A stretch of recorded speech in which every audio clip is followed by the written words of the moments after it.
Hello everybody, it's Anna and welcome back to my booktube channel. You're gonna have to excuse the ghostly pallor that is wreathing my right side of my face because I've been trying to film this video for several days and this is one of my last chances to get it done and the lighting sucks. So, sorry about that, but now that we've got that out of the way, also I'd like to just draw attention to my shameless plug copying the booktuber Jen Campbell's inimitable sense of style with these overalls, or as she calls them, dungarees, because she is British. They are super amazing, so thank you, Jen, for leading me to the latest in sartorial splendor and comfort. I really appreciate it. So I'm going to be making the mid-year book freakout tag today. This time, I'm actually not freaking out because of anything related to the books. I'm freaking out because I am about to move house very soon. Mr. G and I are going to be moving to a neighborhood that's about 20 minutes drive away from ours so we can be closer to our jobs and a little bit closer to the great outdoors, which is great for us and for our dog. We may have seen wandering around in the background of my videos. She's actually right over there. Say hi to the people, Lily. Look at her. Look at how great she is. She's just watching all of the people go by outdoors. She's gonna have so much more space to run around in our new home. Alright, yeah, so, am I even in focus? Oh my god. Camera.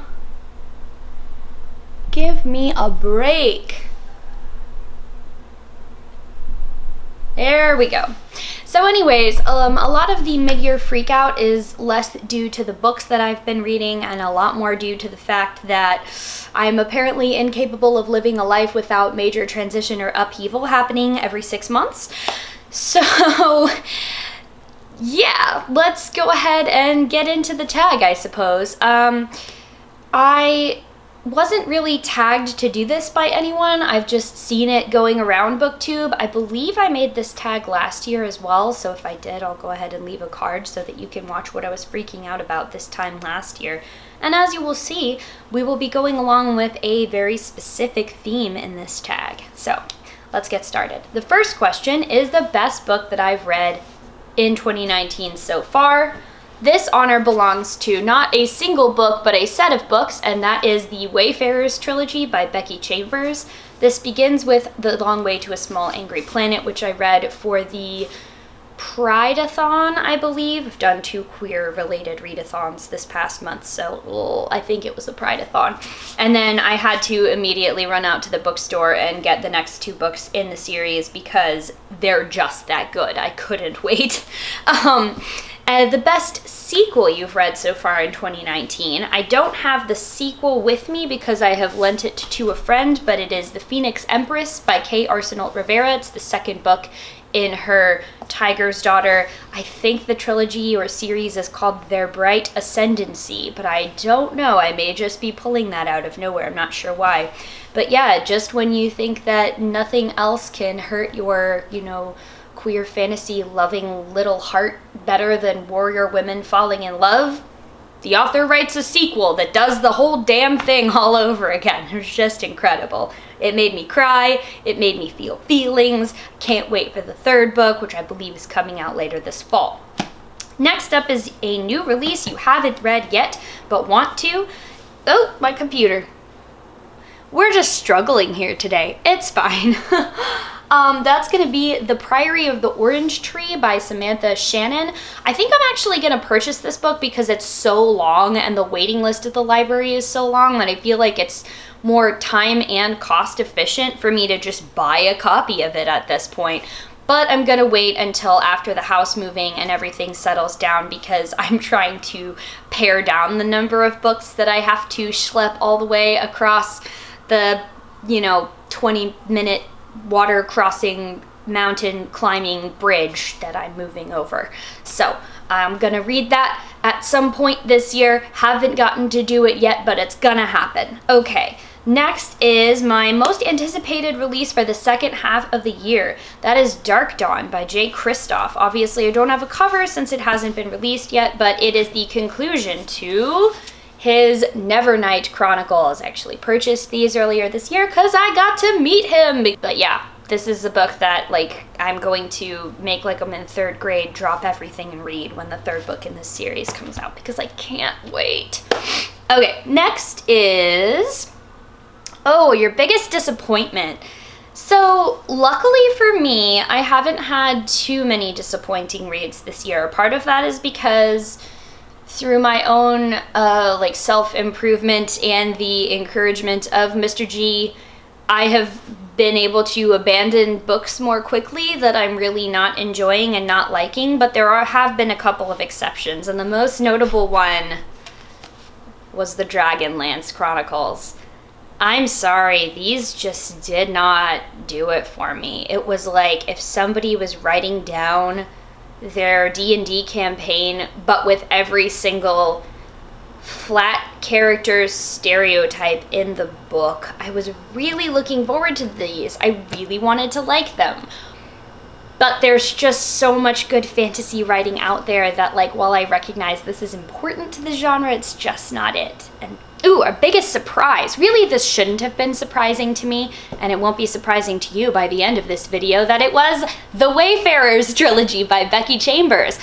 It wasn't surprising that it would be good, because so many people that I know, trust, and love on the internet and in real life were recommending this series to me. What was surprising to me was how much I loved it, was how quickly I took to the world of it and the characters and how freaking endearing they all were, and how I couldn't put it down. I absolutely could not put down these books as I was reading them. They're just incredible. Favorite new author, debut or new to you? Again, surprising no one, it's Becky Chambers, author of the Wayfarers trilogy, the real MVP of Anna's 2019 year in reading. Yeah. Next question is your newest fictional crush. I don't really have any. I think the last time that I had like a fictional crush was Matthias from the Six of Crows Crooked Kingdom duology, and we all know how well that ended for me. New favorite character? Kizzy from The Long Way to a Small Angry Planet by Becky Chambers. Again, surprising no one. I really love Kizzy. She reminds me a lot of myself. I feel that if I were ever to be on a like misfit crew of people manning a spaceship out to punch holes in the galaxy, that's the type of character slot I would fit into, not just in terms of Kizzy's role upon the ship, but also like her social role, if that makes sense. I don't know. My Twitter bio says Manic Pixie Dream Ghoul for a reason.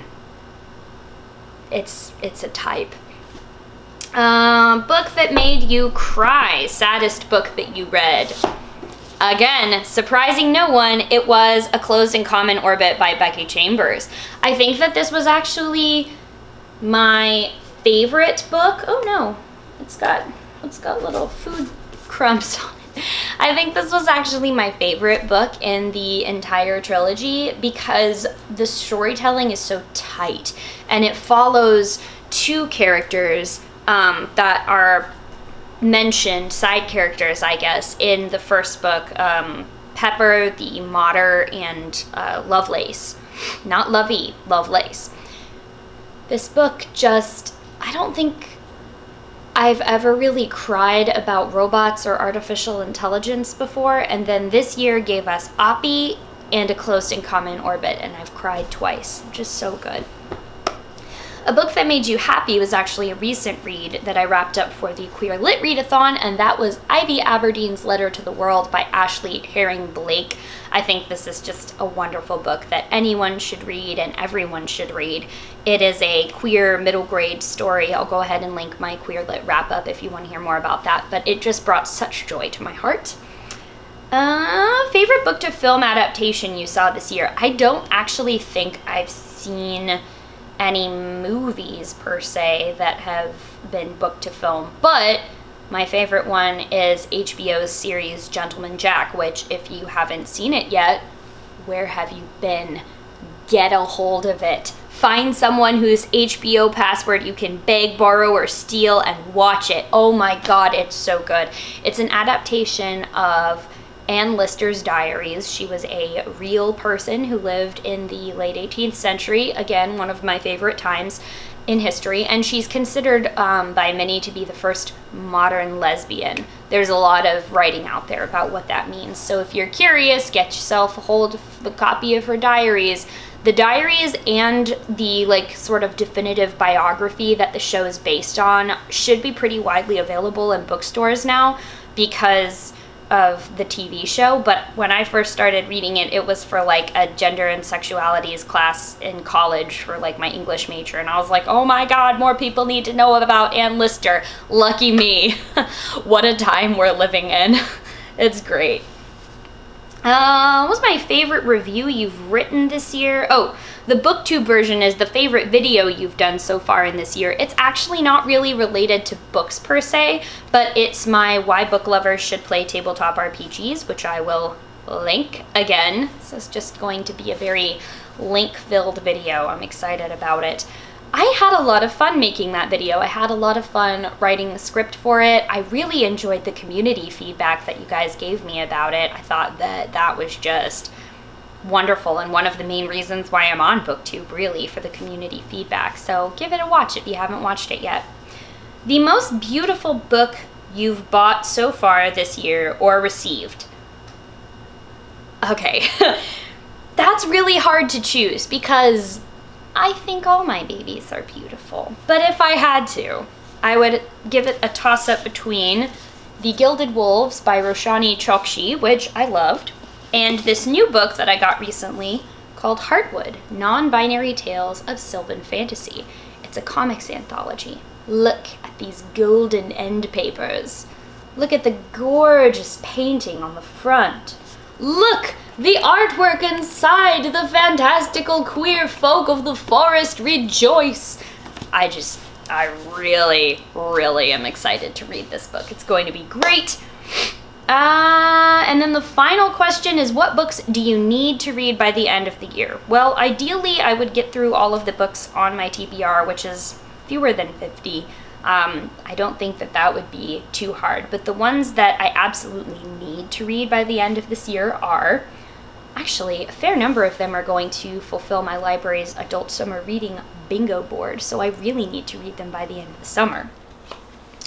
The Marrow Thieves by Sherry DeMoline. This is going to fulfill my written by an author from Mexico or Canada. In a world nearly destroyed by global warming, the indigenous people of North America are being hunted for their bone marrow, which carries the key to recovering something the rest of the population has lost: the ability to dream. Frenchie and his companions, struggling to survive, don't yet know that one of them holds the secret to defeating the Marrow Thieves. As you can see, this book has won a gajillion awards. Yeah, both Canadian and international, and I just was very intrigued by it. I started reading it in a bookstore in BC when I visited last year, and I was like, okay, you're coming home with me. Then I have the book that's going to fulfill my recommended by an elder challenge for adult summer reading, and that is The Calculating Stars by Mary Robinette Kowal. This was recommended online by Patrick Rothfuss, one of my favorite authors, and even though he is not old, he is older than me, which is good enough for this challenge, I suppose, and I'll read you the blurb of this. On a cold spring night in 1952, a huge meteorite fell to Earth and obliterated much of the east coast of the United States, including Washington, D.C.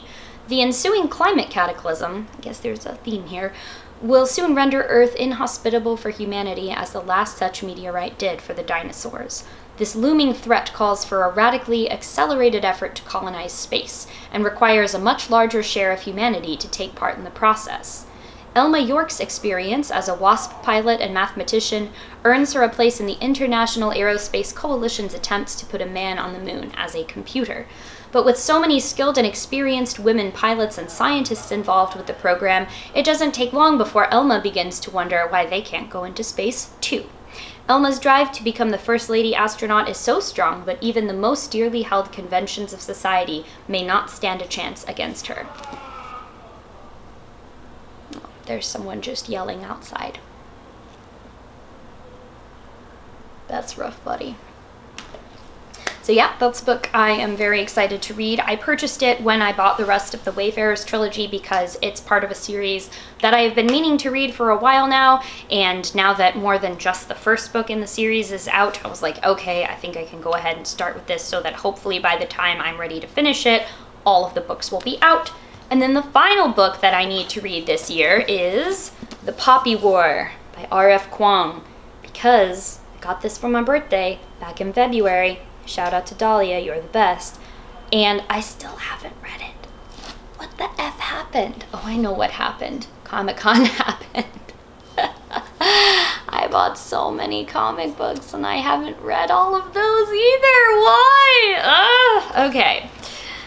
All right, so if you're watching this video and you're interested in doing this tag, please do consider yourself tagged. I would really love to see what you come up with. And I think that's just about gonna do it for this video. Please do not forget that I am on a quest to 300 subscribers by the end of the year, so if you could hit the subscribe button if you haven't done so already, that would be amazing. Thank you all so much for watching, and I'll see you in the next one. Bye.